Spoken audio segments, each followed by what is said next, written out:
You have gathered here with questions that burn within the private silence of your soul, questions you may not even know how to articulate, but which nevertheless pulse beneath the skin of your experience. You ask me to speak about the empath and the narcissist, about the cycle of suffering that binds two archetypal forces into a dance as old as myth. This is not merely the subject of psychology as you know it, not merely the discourse of diagnostic categories or clinical jargon. What I wish to show you is the symbolic, the mythical, the archetypal dimension that underlies the patterns of human experience. For when we look at the empath abused by the narcissist, we are gazing upon the ancient drama of the devouring God and the sacrificial child, of the vampire and the willing donor, of the shadow and the light that cannot resist gazing into its opposite. The empath, you see, is not a creature of chance. The empath emerges from the crucible of sensitivity that has been both gift and curse. To feel too much is to be both deeply human and profoundly endangered. The world of the empath is porous. The walls between self and other are thin as mist. The empath feels another's joy and another's pain as if it were their own. And in this they resemble the mystic, the shaman, the healer who carries the burden of the tribe. Yet, when this archetype wanders without protection into the labyrinth of relationship, it often encounters its shadow partner, the narcissist, whose hunger for validation, admiration, and control becomes the black hole around which the empath's light begins to orbit. The first stage, as I have observed in many lives and in the symbols of dreams, is the stage of enchantment. At this threshold, the empath sees in the narcissist not a predator, but a mirror that reflects their longing to be seen. The narcissist projects an image of perfection, charm, intensity. This stage corresponds to the archetypal motif of the hero encountering the magical being, the dazzling figure who seems to hold the key to fulfillment. But beware, this is not true vision. It is glamour, illusion. The empath, desperate to belong, to be recognized, to dissolve the boundaries of their solitude, offers themselves as the vessel into which the narcissist pours both praise and poison. In this stage, dreams often come filled with symbols of light too bright, mirrors that distort, voices that call from across chasms. The unconscious is already warning of imbalance. The empath feels intoxicated by the nectar of attention, by the sense of destiny and intimacy that the narcissist conjures. But what is happening beneath the surface is the ancient spell of projection. The empath has projected the archetype of the savior, the lover, the ideal parent, onto the narcissist. They are not seeing the real person before them. They are staring into the screen of their own unconscious. And the narcissist has slipped into the role like an actor, into costume. The second stage is the slow eclipse. Here, the empath begins to feel the drain, the slow siphoning of vitality. What once felt like mutuality begins to feel like obligation. The narcissist's hunger is never satisfied, and the empath, fearing abandonment, fearing rejection, fearing above all the terror of being invisible, pours more and more of themselves into the void. This is the stage of sacrifice, of slow martyrdom. You may notice how, in dreams, the empath might now wander through corridors of endless doors, each leading to rooms where someone demands something of them, or they may dream of wells into which they pour water, only to see the level never rise. These are the soul's messages, showing the endless drain of energy into an abyss that gives nothing in return. And yet, the empath endures. Why? Because the empath has not yet seen the shadow within themselves that makes them susceptible. They believe that their suffering is noble, that love is proven by endurance. This is the trap of the archetype of the wounded healer, believing that to heal another's darkness, one must bleed endlessly. But this is a distortion of love. In truth, the soul asks for reciprocity, for mutual recognition, for balance. Without balance, love becomes possession, and possession is another name for the shadow. The third stage is confrontation with the abyss. At this point, the empath begins to glimpse the truth, though often dimly and with great fear. The narcissist's mask slips. The charm gives way to cruelty. The praise turns to contempt. The warmth becomes icy withdrawal. The empath, long accustomed to carrying the weight of two souls, feels the unbearable pressure of emptiness pressing in. Here, the archetype of the devouring mother or father arises. The figure who consumes without giving life, the empath's inner child, cries out, "Why am I never enough? Why is my giving met only with hunger?" At night, dreams may become nightmares of being pursued, of losing one's voice, of drowning. The unconscious does not lie. It reveals the truth that the ego refuses to face, that one's very identity has been swallowed in myths. This is the descent into the underworld, the captivity of Persephone, the imprisonment in the belly of the whale. The empath is caught in the psychic gravity of the narcissist's world, unable to imagine escape. And yet, this is the necessary moment, the alchemical nigredo, the blackening that precedes transformation. For only when one is stripped bare, confronted with the shadow in its full terror, does the possibility of rebirth appear. The fourth stage is awakening, but awakening is never gentle.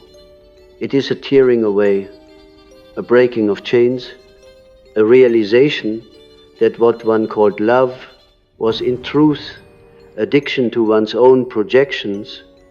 The empath awakens to the terrifying truth that their suffering was not imposed solely by the narcissist, but also by their own shadow, their refusal to set boundaries, their unconscious need to sacrifice themselves to avoid facing the loneliness within.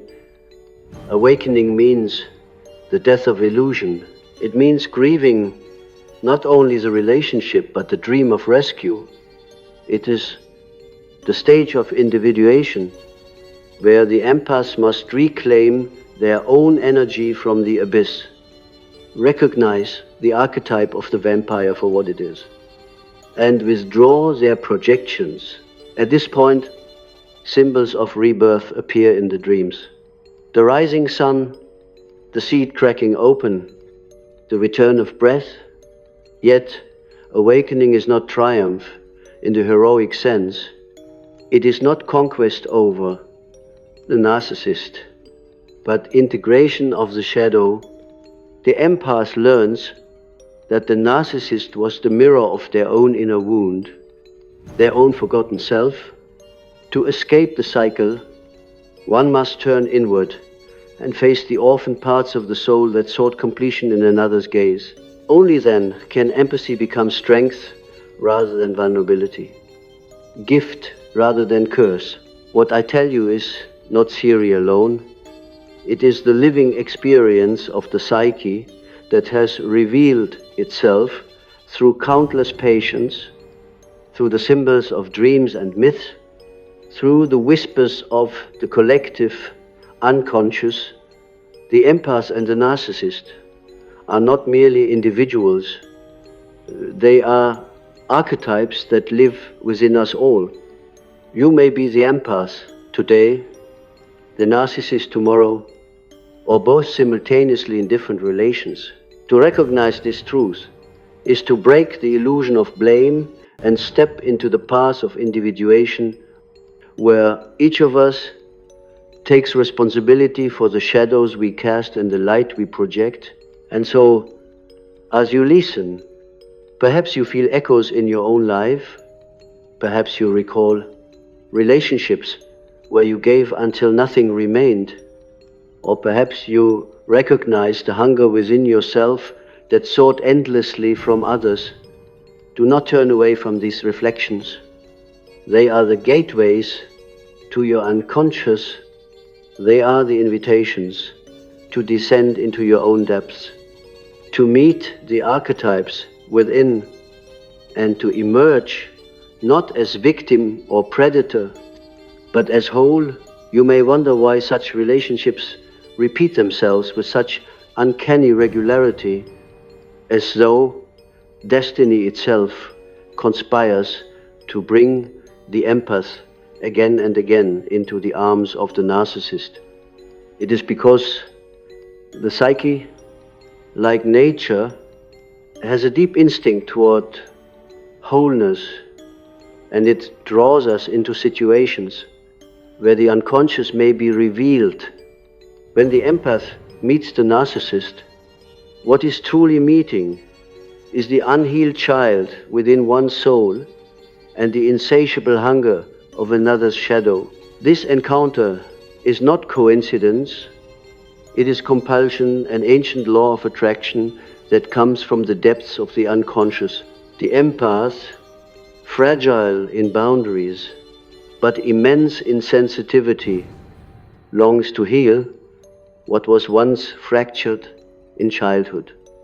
Perhaps there was a parent who could not see them, who demanded too much, who loved conditionally. Perhaps there was the silence of neglect, or the chaos of love twisted by control. The child within grows into an adult who still seeks that gaze of recognition.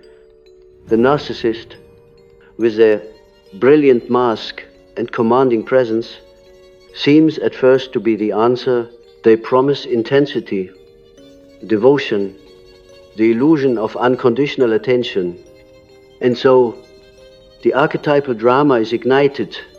The empath pours out the waters of life into the vessel of the narcissist, hoping at last to be loved without condition. But the unconscious has its own purpose. It is not interested in comfort, it is interested in growth. That is why the initial enchantment inevitably gives way to suffering, for in the eclipse stage, the empath slowly realizes that they are not being recognized but consumed. Their very identity begins to wither. They feel themselves becoming a shadow of their former vitality. They adapt to survive, making themselves smaller, quieter, more pleasing, as if by offering more, they will finally fill the abyss. This shrinking is symbolic death, and yet it is also initiation. In myths, the hero or heroine often encounters a monster who demands sacrifice, maidens, cattle, gold before allowing passage. The narcissist is such a monster, but not of flesh. They are of psyche. They demand energy, devotion, admiration. The empath, caught in the spell, offers these sacrifices willingly, unaware that each gift of energy is a further descent into bondage. And yet, beneath this dynamic lies the secret alchemy of the soul. For only in losing themselves do they begin to glimpse the cost of their illusions. I have seen this stage reflected in countless dreams. Patients describe houses with broken windows where strangers enter freely, taking whatever they wish. They describe being bound by invisible cords, unable to move while a figure drains their strength. These are not merely dreams, they are revelations. They show us how the psyche experiences such relationships as an invasion, as a possession. The empath is no longer master of their inner house. The narcissist has become the usurper of the throne, and then comes the abyss. It is here that the empath faces the unbearable truth. They are not loved for who they are, but used for what they give. This realization is devastating because it tears apart the core fantasy that sustained them. To face this abyss is to face the loneliness of the child within, the terror of being unseen, the grief of never having been met fully. The narcissist becomes a cruel teacher, forcing the empath to see what they had hidden from themselves. But do not think the narcissist alone is to blame. We must look deeper. The empath's shadow participates in this dance. It is the shadow that whispers, if I give enough, I will be safe. If I heal them, I will be worthy. If I endure, I will be chosen. These are not conscious beliefs, but unconscious contracts written long ago in the chambers of childhood. To awaken is to break these contracts, and breaking them feels like death, because the ego clings to them as if they were the only way to survive. In the abyss, symbols of death abound. Patients speak of being buried alive, of drowning, of wandering in endless deserts. These images are the psyche's way of saying, you are confronting the death of illusion. You are being asked to let go of the mask, both theirs and yours. For the empath too wears a mask, the mask of the healer, the selfless one, the giver who expects nothing, but behind this mask is a wound crying out for love. And so, awakening dawns, not in triumph but in grief. The empath realizes they must turn inward, that no amount of giving will ever fill another's emptiness. They must reclaim their energy, set boundaries, speak the word no, which to them feels like betrayal, but in truth is salvation. The narcissist will rage, withdraw, or attempt to ensnare again, for their shadow fears abandonment above all else. But the empath must resist, must step out of the archetypal drama and into individuation. Individuation, that sacred path toward wholeness, begins when the empath dares to face their own shadow. They must meet the child who was never fully seen, embrace them, and offer the love they once sought outside. They must recognize that their empathy, once a wound, can become wisdom when it is no longer enslaved to the hunger of others. They must integrate both their sensitivity and their boundaries, learning that to love does not mean to be consumed. At this point, dreams shift, symbols of rebirth emerge, crossing bridges, finding hidden caves, climbing out of wells. The psyche celebrates the return of energy, the reclaiming of self. The empath discovers that the very ordeal which threatened to destroy them was the fire of transformation. For without the encounter with the narcissist, they might never have seen their own shadow, never have confronted their illusions, never have been forced to awaken. And so the cycle, though cruel, holds meaning. It is the archetype of death and rebirth, of descent and ascent, of crucifixion and resurrection. The empath does not emerge the same. They emerge stronger, wiser, no longer willing to sacrifice their essence for the illusion of love. They learn to see with clearer eyes, to discern between true reciprocity and false glamour, and in doing so, they step closer to individuation, to wholeness, to the sacred marriage of shadow and light within. But let me remind you, this journey is not linear. The stages often overlap, repeat, spiral. One may awaken and yet find themselves again enchanted by another mask. For the unconscious does not yield its patterns easily. It demands patience, courage, relentless honesty. The empath must walk this path many times, each cycle stripping away another veil, until at last the soul stands naked and free. Do not despair if you find yourself repeating these patterns. Each repetition is an initiation. Each suffering is a revelation. The narcissist is not merely your enemy. They are the embodiment of your unconscious challenge. They force you to see what you would rather avoid. They are the shadow knocking at your door, demanding recognition. And when you finally face it, when you integrate it, you no longer need the narcissist to play the role. You are freed. Thus, the empath, once victim, becomes initiant, and the narcissist, once tormentor, becomes unwitting guide. This is the paradox of the psyche, that even in our deepest wounds lies the seed of transformation. The task is to endure, to descend consciously, to face the abyss with open eyes, and to return bearing the light of self-knowledge.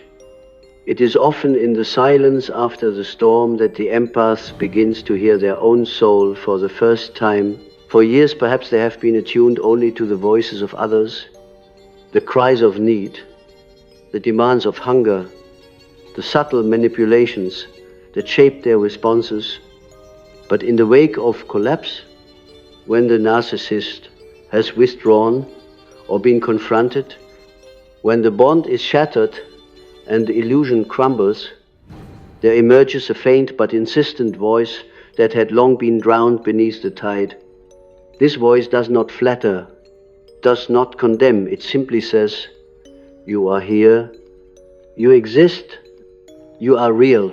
To hear this voice is the first taste of freedom. Yet, freedom is terrifying.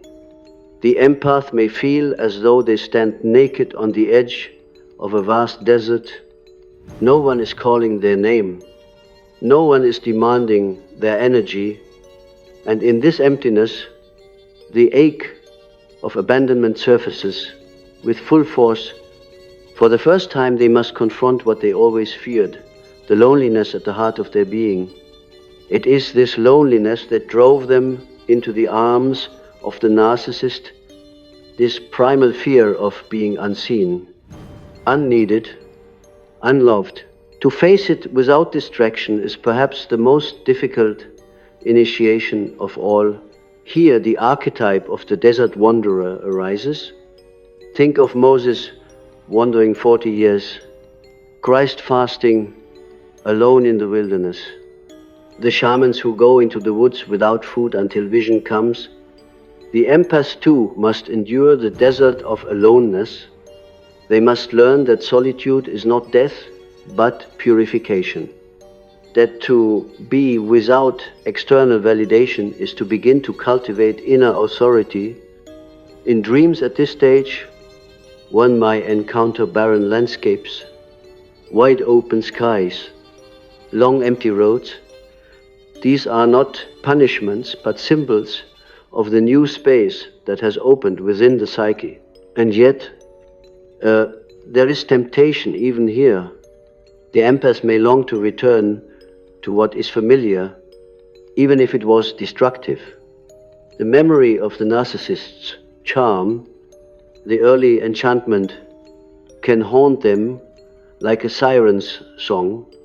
Many return again and again, repeating the cycle until the suffering outweighs the fear of loneliness. Each return is a fall back into the archetypal drama, and each escape a further stripping of illusion. This repetition must not be judged as weakness, but understood as part of the spiral path of individuation. The unconscious rarely transforms in a single gesture. It insists on revisiting, deepening, clarifying, until the lesson is inscribed in the very marrow of the soul. The empath who perseveres eventually encounters a new truth, that the narcissist was not only an outer figure, but an inner one. Within the empath psyche resides their own narcissistic shadow, the part that demands perfection, that scorns weakness, that craves admiration, that fears vulnerability. This inner narcissist has long driven the empath to overgive, for it whispers, if you are not everything to everyone, you are nothing. To recognize this inner tyrant is to see that the outer relationship was merely the stage upon which the inner drama was projected. To integrate this shadow is no simple task. It requires humility, the recognition that even the most selfless among us carries the seed of hunger, the desire to be adored, the fear of insignificance. When the empath admits this, the polarity softens. They no longer see themselves as victim and the other as villain. They see both as reflections of a deeper archetypal polarity that exists within. In that moment, compassion dawns, not the compassion of self-sacrifice, but the compassion of wholeness, where one can embrace both light and shadow, sensitivity and strength, giving and receiving. At this stage, powerful dream symbols often arise, mirrors that no longer distort but reveal, encounters with animals that guide and protect, journeys that lead to sacred wells or luminous mountains. The psyche celebrates integration. It no longer screams in warning but sings in guidance. The empath feels less porous, less enslaved to the moods and needs of others. They discover the power of the word no, not as rejection but as affirmation of their own boundaries. They discover that empathy without boundaries is not empathy but enmeshment, and that true empathy requires a strong, rooted self. Now something remarkable occurs. The empath, once drawn to narcissists, like a moth to flame, begins to feel a subtle repulsion to those same dynamics. What once felt magnetic now feels heavy, stale, draining. They no longer feel compelled to rescue, to endure, to explain. Instead, they recognize the signs early, the grandiosity, entitlement, the hunger disguised as charm, and they step aside. This is not cynicism. It is discernment. It is the fruit of individuation, and yet individuation is never the end. It is a lifelong process.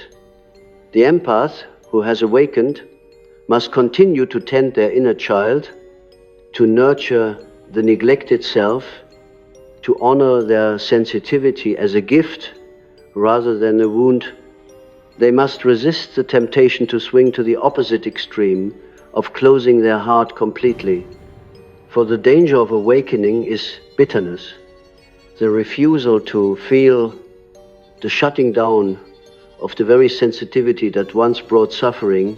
The task is balance, the sacred middle way, where sensitivity is preserved but guided by wisdom, where compassion flows but is not exploited, where love is given but not at the cost of the soul. In this sense, the empath becomes a healer not only of others but of themselves. They embody the archetype of the wounded healer, transformed. They understand suffering from within, and thus their presence carries authenticity. They no longer try to fix or save compulsively, for they know that true healing arises only when the other is willing. They offer their gift freely, without attachment, without the secret contract of, if I heal you, will you love me? They have stepped out of the shadow bargain and into the freedom of love that does not enslave. At this point, the narcissist archetype also transforms. It no longer appears solely as an external enemy, but is seen as a figure in the great drama of the psyche.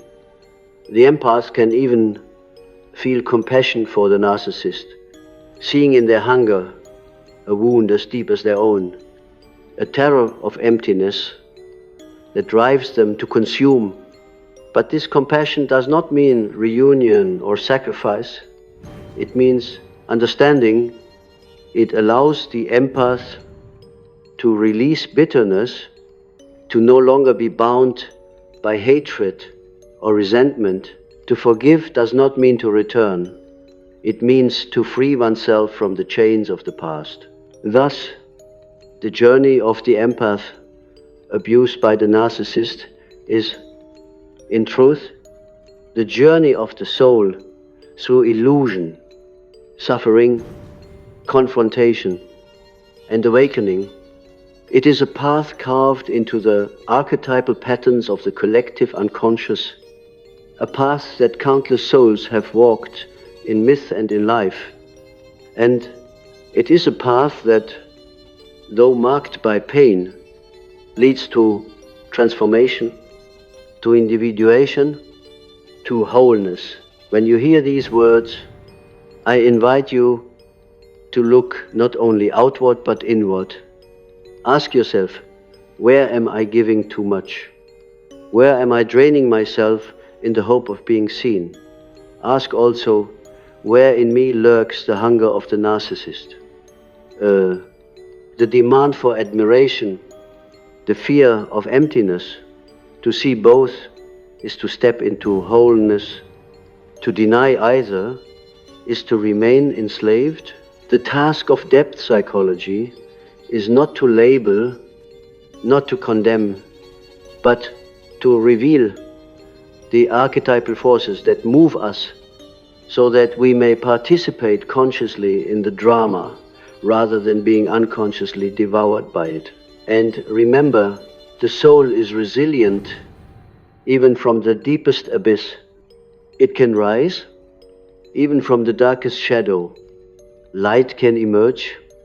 The empath who awakens becomes not weaker but stronger, not bitter but wiser, not enslaved but free.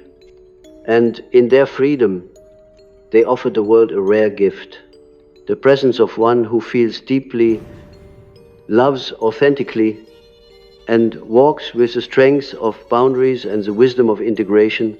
When we speak of the empath's awakening, we must be clear. It is not a single moment of clarity, not a lightning bolt that severs chains forever. Awakening is a process, unfolding. Like dawn across a dark landscape, first comes a faint glimmer, a suspicion that perhaps this life of endless giving, of endless wounding, is not the true measure of love. Then comes the deeper illumination, the recognition that one's very soul has been entangled in archetypal forces, that the narcissist was less an individual and more a living symbol of the inner wound. And finally comes the full light, when the empath dares to step into their own being without apology, without disguise, without chains. But this light is not gentle. It burns for it exposes not only the illusions the empath projected onto the narcissist, but also the illusions they held about themselves. They must admit that their giving was often a plea, that their patience was sometimes fear, that their endurance was sometimes avoidance. They must admit that beneath their radiant empathy lay a hidden bargain. If I heal you, will you love me?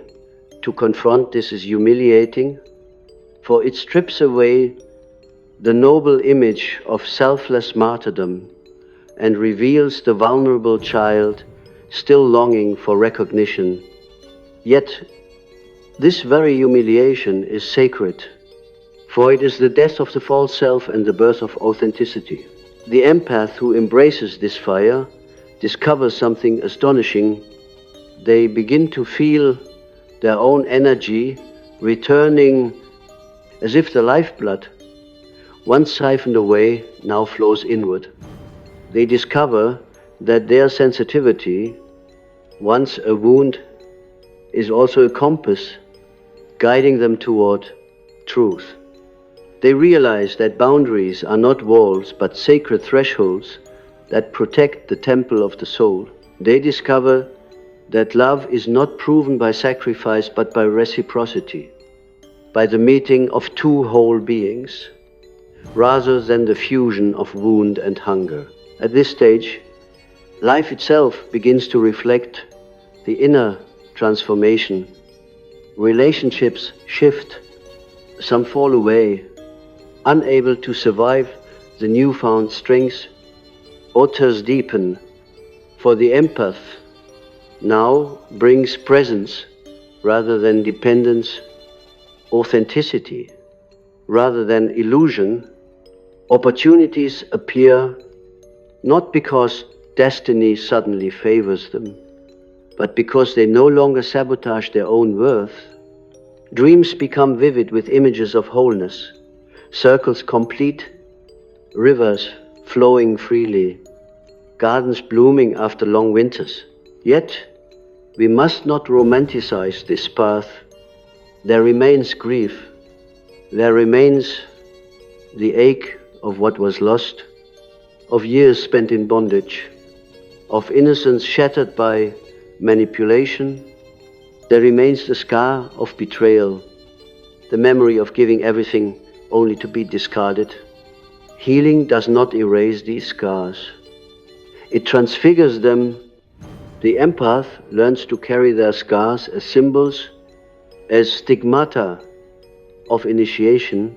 They do not hide them, they show them with dignity, saying, here is where I was wounded, and here is where I was transformed. In this way, the empath becomes mythic, a participant in the great archetypal drama of death and rebirth.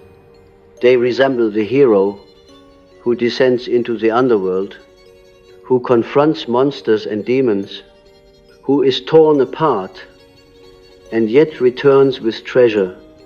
The treasure is not gold or glory. It is self-knowledge. It is the ability to walk among shadows without being consumed, to feel deeply without losing oneself, to love without surrendering the soul. And so, when I speak of the 4 stages, the enchantment, the eclipse, the abyss in the awakening, I am not speaking of a mere interpersonal dynamic. I am speaking of the alchemy of the soul. The empath abused by the narcissist is undergoing initiation, though at the time it feels like annihilation. The narcissist, in their destructive hunger, becomes the unwilling agent of transformation, pressing the empath toward the confrontation with their shadow. The empath, in their suffering, becomes the seeker who descends, who faces the inner child, who integrates the inner tyrant, and who rises reborn. Some of you may resist this perspective. You may say, but the narcissist destroyed me. They stole my years, my vitality, my trust, and I do not deny this pain. It is real, it is grievous, it must be mourned. But I invite you to also consider, within this destruction lays the seed of a deeper life, a life you might never have chosen had you not been forced into the abyss. The psyche does not waste suffering. It uses it as material for transformation. What feels like ruin may be the very foundation upon which wholeness is built. To those who are still in the earlier stages, still caught in the glamour, still bleeding in the eclipse, still drowning in the abyss, I say this: hold on. Do not despise your sensitivity. Do not curse your empathy. They are not your enemies. They are your gifts, but gifts that must be tempered, guided, made whole. The fire of suffering is forging you into something stronger, wiser, is truer. One day you will look back and see that even the darkness served the light. To those who have awakened, who have walked away, who have reclaimed their energy, I say this: do not become hardened. Do not let bitterness steal the gift of your heart. You are not called to shut down, but to open with wisdom. You are not called to abandon love, but to embody it in balance. Your task is to walk in the world as one who knows the shadow and yet chooses the light, as one who has felt the abyss and yet chooses life. And to all, I remind you, the empath and the narcissist are not only outer figures, they are inner forces. Each of us carries both the sensitivity that feels too much and the hunger that demands too much. Each of us must confront these within. To project them only onto others is to remain divided. To integrate them is to become whole. So let this lecture not remain mere words. Let it become a mirror. Look into it. Ask yourself, where am I enchanted? Where am I eclipsed? Where is my abyss? Where is my awakening? Dare to see, dare to descend, dare to rise, for the soul longs, not for comfort, but for wholeness, not for illusion, but for truth, not for safety, but for transformation. And as you leave this hall, remember that you are not alone in this journey. The collective unconscious binds us all.